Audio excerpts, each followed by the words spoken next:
Welcome to the Life and Leadership Podcast, where we discuss business, leadership, and friendship. I'm Zach Gable. And I'm Jared Toach. Thank you for joining us today.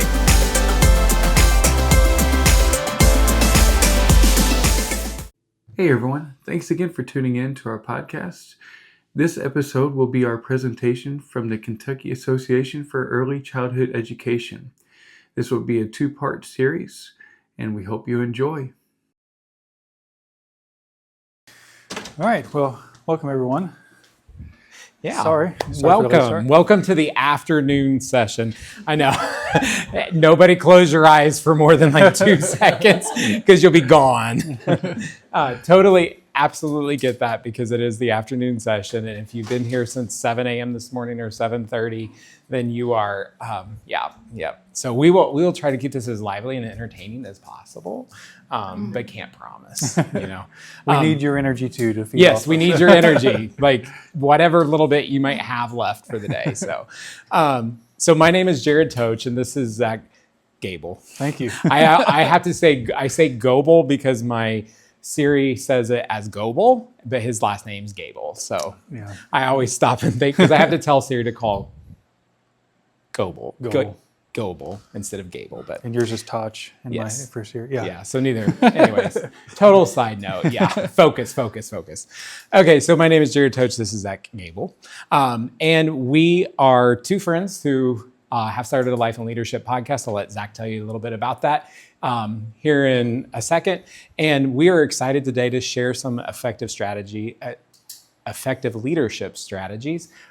These are definitely not all there is out there. Like I'm sure you can find plenty more out there, but we are excited to share some of those today. So Zach, if you don't mind sharing a little bit more about our... Yeah, so in January of this year, well actually for a couple of years, Jared's been after me and saying we need to start a podcast, we need to do this, do that. And it took a couple of years convincing. So anyway, in January of this year, we did start a Life and Leadership podcast, and we are very passionate about leadership and about how it can affect the workplace or the classroom and how it can affect us all personally. So we started this podcast back in January. We've released a new podcast the 15th of every month. And you can find us on YouTube and Spotify, Apple Podcast, and on our Facebook page as well. So yep. So before we go any further in our introductions, I would like to kind of get a gauge of the audience and just see what everybody does. I would like for you to introduce yourself and just let us know what you do. If you're comfortable with that, if not, just say pass, and that's absolutely fine. So you are the lucky winner. You can start us off. Yeah. They're monitoring, making sure we're all safe in here. They're security. And then also, just as a quick note, if you are uncomfortable with, we are recording this session because we do plan. We had recorded the last one, and unfortunately, there was a technical error. So now we have to re-record the last one. And the last one was so good. It was perfect. It was so good. Flowed. So I told him we have to work, we have to get beyond, we have to press beyond the afternoon slump and get this. And I apologize. I do have back issues, so I may be sitting and standing every now and then. But anyway, it's excuses. But yeah. No, I'm just kidding. just kidding. So part of that, one reason too, everybody usually gets a gauge of the audience and see like, are you an administrator? Are you working with children? One of the things though, and that this really has nothing to do with our presentation, but it is part of our presentation, is because that little getting to know you is just a way of building relationships. And as you know, relationships are fundamental if you are going to have a successful organization, everything. Like you have to have relationships. So you have to have know a little bit about the people that you're working with, talking to, meeting, interacting with, because it gives you a connection and a connecting point, I should say. So yeah, that was like free right there. So that's not really part of our presentation, but I always like to share that point in that like it is part of that is a leadership strategy. The other thing before we get into our formal introductions is that please know that this session is not just for people who are leading groups of people. If you are a human being on the face of this earth, you are a leader, period. Doesn't matter if you're working with infants, doesn't matter if you're working with adults, doesn't matter if you're working with after school, before school, doesn't matter, you are a leader. Whether you want to be or not, you were given that task to lead, because people watch you, people interact with you. I always say you bump up against people every day. Everybody you come in contact with, you have some type of influence on them. And it might be lasting. It might just be a moment and they may never remember it, or it could be a lasting impact. So when we're talking today, we're going to do our best to make sure that if you are not in a position or a space that says leader, or has a title or something like that, that you also understand that these are strategies that work for everyone. For all of your interactions, for you as a leader and of yourself. Yes, sir. All right. Here we go. So Okay. our introductions about who we are.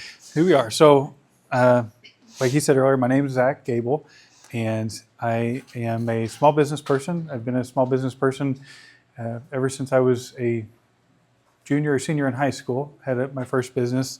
And then my wife back there, she teaches at our local church school. And we've been married for 14 years as of Wednesday. And then we have a 9-year-old and a 5-year-old, Elijah and Isaiah, back there. So anyway, where I come from, I absolutely, as I mentioned earlier, I love leadership. I love to invest into people, into their leadership. And we're extremely passionate about that. Whenever I started taking over, my father-in-law had started a business back in 2000. And I came on board almost 10 years ago now and started running that business. And whenever I started, I think we had 6 on our team, maybe 7. And now we have 34 on our team. And I've learned a lot over the last 10 years about leadership, about management. It's funny because when you're young and you think of management, you think of, I get to be the boss. I get to be in charge, my way or the highway. But then as you grow into a leadership position, not a management position, as you grow as a leader, you find that it's a whole lot more about pulling and guiding and leading than it is about pushing and about, directing. It's more about showing. And so as I said, I've learned a lot over the last 10 years in our small business and really enjoy it. And we've been able to grow a great business. And Jared, we met almost 19 years ago. Yeah. And kicked off a friendship that has lasted for a long time. And so 19 years. So in our, and it's the sarcasm that just keeps us going. It's great. If you would have seen us last night practicing, rehearsing. So just so you know, this is only the second time that we have presented together. Yeah. So this morning was the first time. Yeah. So we have both presented individually.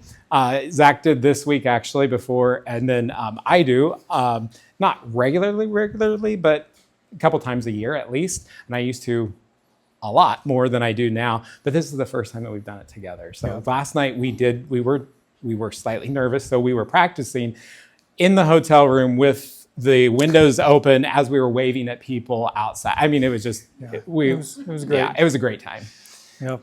They wondered what we were doing, standing there acting like we were presenting. But, It probably did look odd. It did, I'm sure. So, so we met almost 19 years ago, and that's one thing that we do talk about in our podcast. It's the Life and Leadership podcast. Not only do we talk about leadership, but we also talk about friendships and relationships. And part of that, as you grow your leadership capabilities, you're able to also grow your relationships. And it kind of goes hand in hand. But it just as leadership takes work, friendship takes work.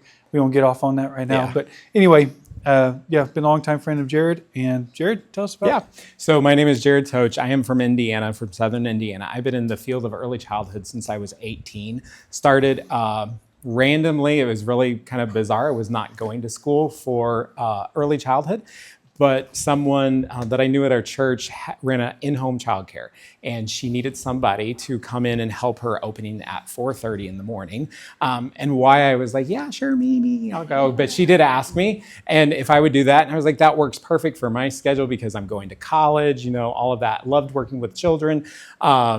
So I did it, and I fell in love with that. And there's a whole backstory to how I ended up in this field, because it was a professor who pushed me into this child development course.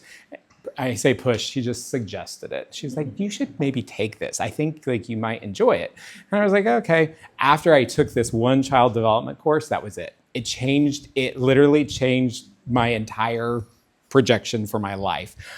When I realized the impact that a person, and this ties into leadership, the impact that one person can have on one other person, including a child and the child's brain. So if like we could talk about that for like hours, right? That the most formative years are those younger years. Anyway, so very passionate about the field. Have been in it my whole life. I worked in primary education, kindergarten, and then Title I schools, first, second, and third grade. I was a preschool teacher for several years. And then I moved into a coaching position. And then I was a public school administrator for early childhood, for preschool and infants through preschool age children. And then I was a center director for a few years as well and now I currently work for an organization and I do accreditation around the globe at various schools across there. So I am passionate about early childhood. One of my things that I love doing is working with other people, learning from other people, and working with other people to help them find their passion or to help them become more passionate about what they do. That is a picture of my niece up there. I love her to death. I call these two boys my nephews, but that is my niece, and love her. But I love working with children and families and educators. So just a little bit about myself.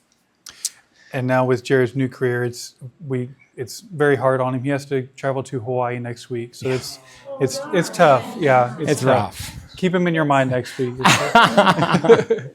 Jared, you want to read our mission? Yeah, so we have a mission. Our goal is to help individuals grow in leadership by providing strategies for strengthening themselves, their teams, and their relationships. So, and like I said, this is not just for people who have that title of like, my title is I'm in charge, no, it is for everyone. So that we want to make sure we get that across. All right. Jump in. So we will take a second here to put a plug in for John Maxwell. I don't know if you've ever heard of him.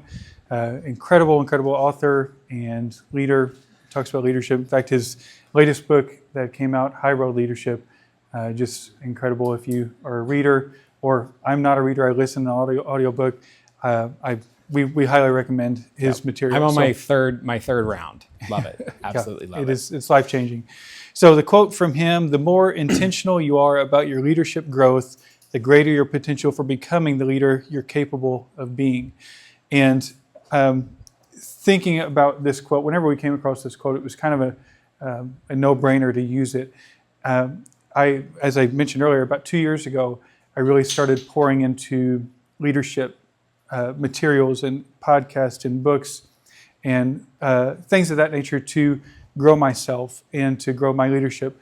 And the thing with leadership is that you have to be intentional about your leadership. You have to be intentional about growing yourself. And when you grow yourself, whenever you take that time and that energy to put into yourself, you then affect those that you are leading, and you affect your coworkers, you affect everyone around you. So as you get better, those around you will continue to get better as well.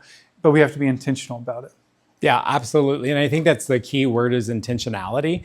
So when you begin to pour into yourself and are intentional about what you are learning and growing in areas you are learning and growing in, just like Zach was saying, everybody around you is impacted, right?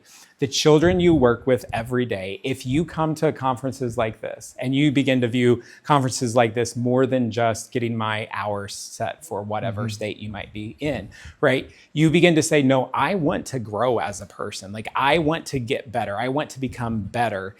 It's impacting those children you're working with every day. It's impacting the families that you are talking to, interacting with. It's impacting your employees, all of those things. Like it's impacting you. So being intentional about investing in yourself, in your growth is imperative in my mind for effective leadership. Because if you want to be an effective educator in the classroom, an effective leader of an organization, you have to invest in what it takes to become that person, right? Who you want to be. So these are by no means the only thing for effective leadership. However, these are 4 topics that we did want to kind of briefly cover. Some of them we'll talk about a little bit more than others. And also know that as we go through here, you're going to hear similar threads. Like, so some of these topics seems like, well, didn't you just talk about that before? And that's the same thing you just said before. We firmly believe that all of these are interrelated, and it's not just one, but it takes all of them. And you can say, well, I'm going to have this, but if you don't have one of the others, it's not effective. So they are all interrelated. So that's one is cultivating climate and culture, integrity, authenticity, and reflection. So we're just going to kind of dive into each of those moving forward. One more thing on the in being intentional thing. Yeah. Years ago, it's been over 10 years ago now, I heard a preacher preach a message at our church in Evansville one time, and the title of the message was Stuck in Neutral. And that has stuck with me for so long. He talked about how when you're in neutral, you're not going anywhere. He had issues with a van or something, and he used that as, but that's something that I've used in the last more than 10 years. I don't know how many times in different areas of my life, in the leadership, in business, in friendship, in your relationships. It's so easy to get stuck in neutral and to end up, not accomplishing anything, just going through the day-to-day, clocking in, doing your work, clocking out, going home, and not progressing, not bettering yourself, not bettering your coworkers, not bettering your classrooms, those are around you. So again, being intentional, we hope that this will. And I love that phrase about being stuck in neutral. So how many have ever felt like what they were doing day to day is just, it's another day, right? You reach that moment where it's a big old sigh and you're just like, oh, that's kind of being stuck in neutral, right? You're not moving forward, you're not progressing. And I do 100% believe that there are pauses in our work, in our life that we have to kind of take, like we're reevaluating what we do, like why we're doing it, what's behind it, all of that. But that's not what we're talking about here. What we're talking about here is sometimes like you're just not growing as a person and you're stuck in neutral. So you're not really moving forward, you're not going back, you're just kind of stuck in this space. But if you really want to be effective, it's that forward movement. Sometimes a couple steps backward, but also. So I love that quote or that phrase right there, stuck in neutral. All right, let's keep going. Otherwise, we'll just talk about this and we'll be out of time. So cultivating climate and culture. And so this phrase comes from the Harvard Business website. It says the average adult working in the United States will spend 90,000 hours, roughly a third of their life, at their job. And these numbers are staggering whenever you think about it. But and I think it's higher for early childhood educators because I honestly feel like, like how many times those of you who might work in a classroom, like, can you stay over? Can you come in early? Can you cover, right? Like you get that. Or if you are the leader of the organization, you're like, oh my, I have to get in work, get this prepped at 6 a.m. and oh, it's 6 p.m. and I still haven't left. I'm still here at work. So I feel like this number is higher for early childhood. Like I want them to do a separate study, but go ahead. Sorry. So with that being said, the takeaway from that is that if you are, we're all leaders, whether it's in a classroom or whether it's administration, whatever it is, but whatever your realm is, you have to make it fun. You have to make it enjoyable. People are going to have bad days. It's work, that's why you get paid. But it's different if you're passionate about it. And if you're able to say, I get to go to work today, I get to go to the classroom today, I get to go see my kids today and teach them, it will change the perspective on a third of your life being spent at work or more. And so the first point here is joy. And this one I absolutely love. So at our small business, we tend to have a lot of fun, and there are days where it's extremely stressful. There are days where you have a angry customer. You get that one phone call that everybody dreads, or whatever the case may be. Just having a bad day. I think all of us have had those bad days at work before, and so in order to try to combat that, to build a culture, to build a climate where you enjoy coming to work. You have camaraderie with your coworkers. You have great relationships with everyone that you're around every day. And one thing that we do in our small business, which I absolutely love, as you can probably tell by our sarcastic remarks back and forth, I like to have fun, and I love the pranks. I love all the the jokes and everything. And so here just a few weeks ago, Jared actually saw one of our office staff members at a store, and she was looking at some of these powder cannons, like confetti cannons with the powder, for the gender reveals and stuff. And so they were on sale, and she saw Jared, and she was like, I don't know if I should get these or not. I kind of want to get Zach with them. I strongly encouraged her. I said, get them. And he is very OCD about anything grainy, glittery, anything like that. And I said, you know what? That's better. Just do it. And I said, he has a bungee cord attached to him. So if you push him over the edge with that, he bounces right back. Yeah. I said, do it. Just go for it. So with a little bit of convincing, she bought like 6 of these things, and I did not know anything about it. But we have fun all the time. Like every one of us has Nerf guns in our desk, and if you see someone walking by, you just kind of pop them. But and there's always pranks and things going around. So anytime someone leaves their office, there's somebody up to something. And so the lady that had purchased these, she left her office. She went downstairs for a little bit, and one of the other ladies said, "Hey, Zach, she's at her office. We need to go do something." So I went back there, and I knew she had kept some gag gifts and things in her desk. And so I went in there, and I saw these, and I thought they were regular confetti cannons. I didn't realize they were the powder. And so I was going to scare her when she came up and pop it. So she comes up the stairs, and she doesn't see me. I'm hiding behind the corner, and I pop it on her, and she has very bright blonde hair, and this blue powder just went everywhere, all over her, all over her back. It was horrible. It was horrible. It was not good.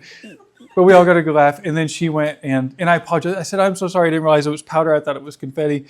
She laughed. She went and got 3 more and started getting everybody else. So it was fun. But having fun in the workplace, making it like, and I understand that, like in a classroom or in different areas of work, you may not be able to do stuff like that. You definitely can't have Nerf guns, but there's things that you can do. You can you can write thank you cards. You can. There was a lady in the session earlier that said for 6 weeks her administrator has been putting out a bouquet of flowers out in the area for everyone to see. That they brought from their own garden. Yeah, from their own garden. There's things that you can do to make it lighthearted, to make it fun, to make it to where people want to go, and you want to come to work too. And so, it takes time to build that camaraderie, but if it's just work and go home, it's not going to be built. So I definitely think like a space, and I think I would assume almost all of you, if not all of you, would agree that in a classroom, like joy is important in a classroom, right? Because it's not easy work. The work that you do every day is not easy work, and it's not always joyful. Like there are tough situations. Mm-hmm. The last session we were in, I was super excited to see an individual in here that she and I were co-teachers in a classroom for years, and we worked in a very tough environment. And when I mean tough, it was a tough environment. So I think our last year, there was a young girl, like her mother, and I apologize, like some of this is a little bit like intense, but it's the reality of life.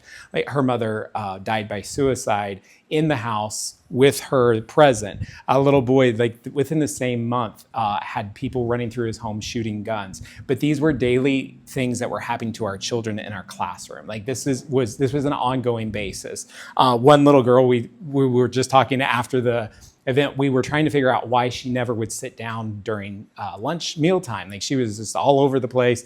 I mean, she was grabbing food from other people, and she was almost 5 years old. And you're thinking like, okay, by this time, like, right. And come to find out, we did home visits and all of these things. And we went over for a home visit, and we found out that's how they have mealtime. Like food is just plopped on the table or on the coffee table. And they just like the 3 kids, that's exactly what they do. So we begin to change our strategies. But I say all that to say this, like it can be hard. Mm-hmm. I was also at one point in my career, I had 121 staff under me. Talk about like stressful. Like it's not easy.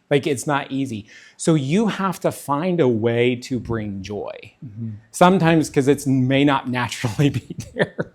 You may walk into that classroom where all of those children are bringing like a lot of baggage. Or you may walk into that school or the program where your educators have come from, like, or the people you're working with, your colleagues, your coworkers, they've got a lot of issues going on in their life.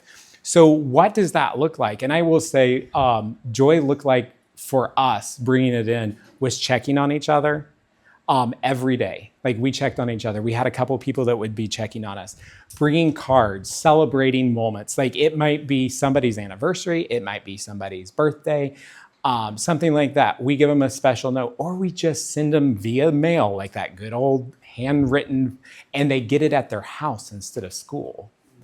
And like it sends this personal thing. Mm-hmm. I'll never forget when I was on, and I'm still sitting on the SECA board, but one of the presidents from Tennessee, when I first came, I got this handwritten personal note. Well, do you know how like connected I felt? I was just like, I was overjoyed. I was like, oh my word, like she took the time out of her day to write me this note. And no, was it a Nerf gun fight? Was it anything like that? Like, you know, those are fun things that can happen in certain workplaces. But I think the importance is the piece is the joy, right? Mm-hmm. Sorry, I didn't mean to spend so much time there, but I think joy is an important part. So like, one thing that you mentioned was about the letters. So I actually just remembered this. I just ran into my 8th grade teacher here not too long ago. And anyway, she invited me up. We sat on our back deck and we talked.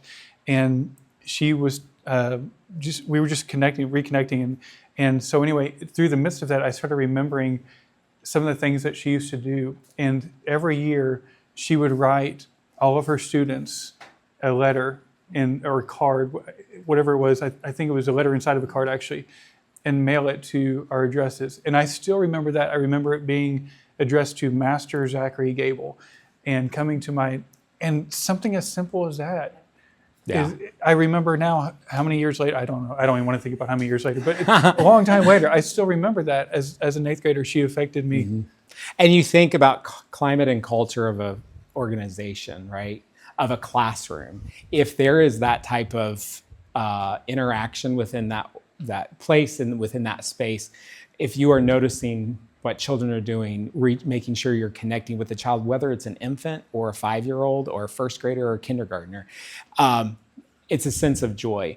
So we'll quickly, because I know we're going to kill our time here, but so trust in a workplace, building trust with people is essential for cultivating climate and culture. So if you said you're going to do something, you do it. You follow through. If you can't follow through, then it's going back and saying, hey, look, I'm sorry. Like, you know, I messed up here. Like, this is what I didn't. I said I was going to do this. This didn't happen.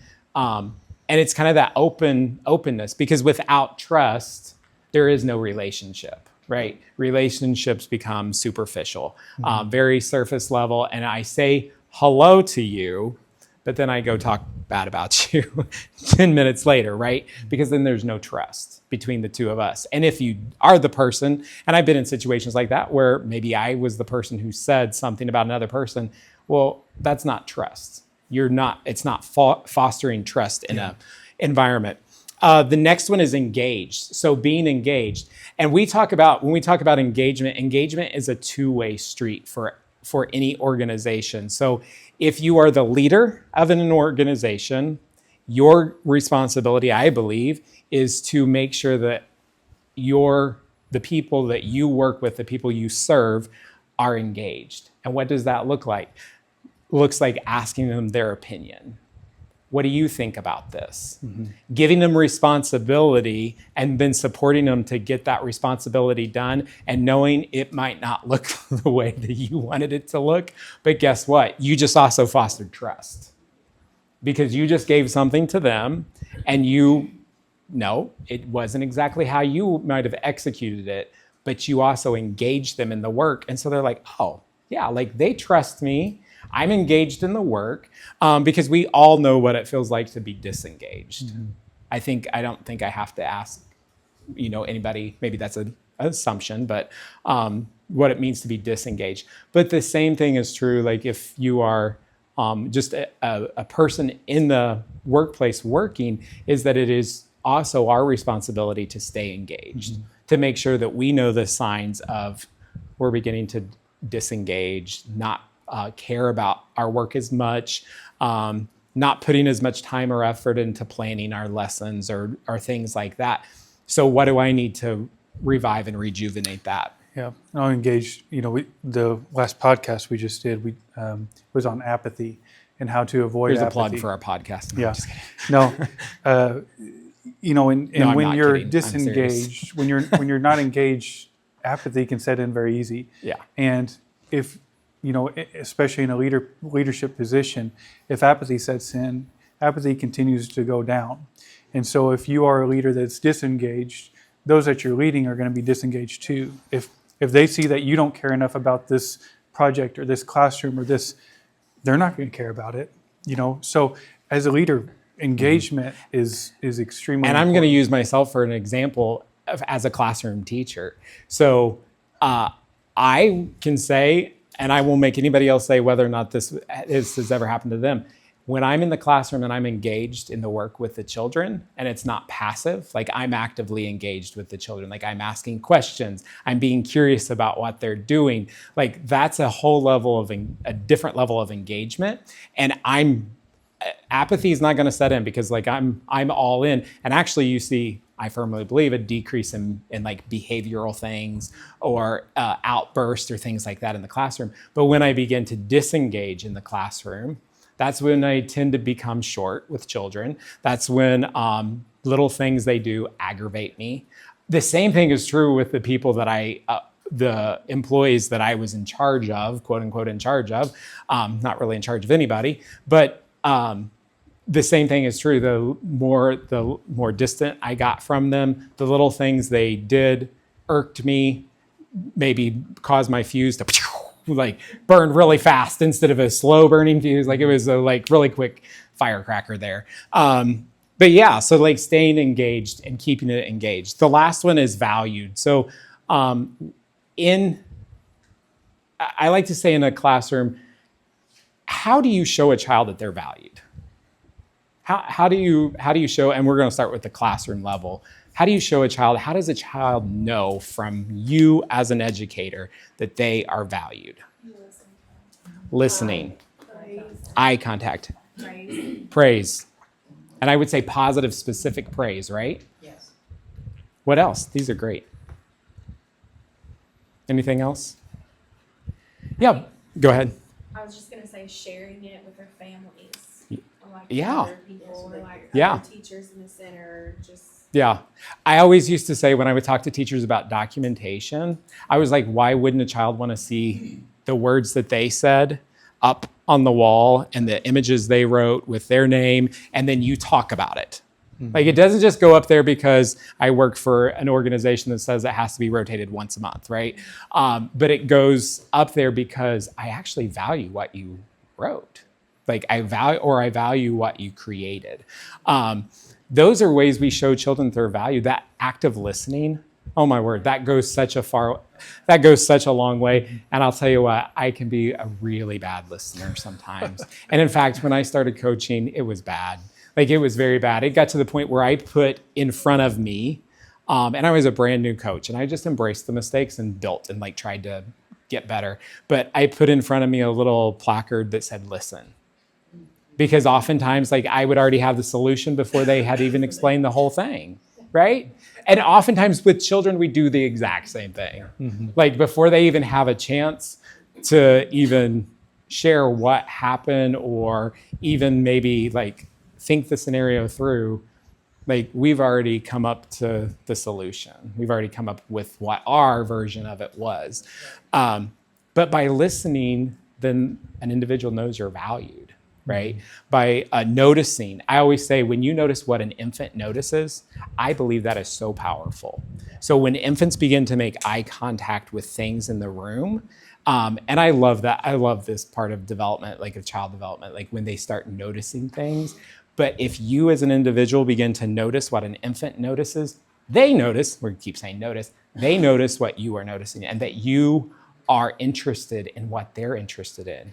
Well, my goodness, like, I don't know who likes to be around a person that all they talk about is what they did all the time, right?